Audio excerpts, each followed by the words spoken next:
Ya teman-teman, ini adalah Simpang Medang, di mana simpang ini menghubungkan ke Nangamau, Nangatabida sama Sarawak ya teman-teman ya. Nah saat ini kebetulan saya akan ngetrip ke Tebidah teman-teman.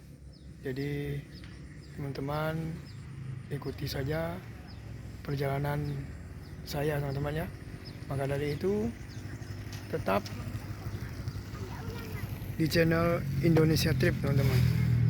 Oke, sampai ketemu lagi di video saya berikutnya teman-teman ya.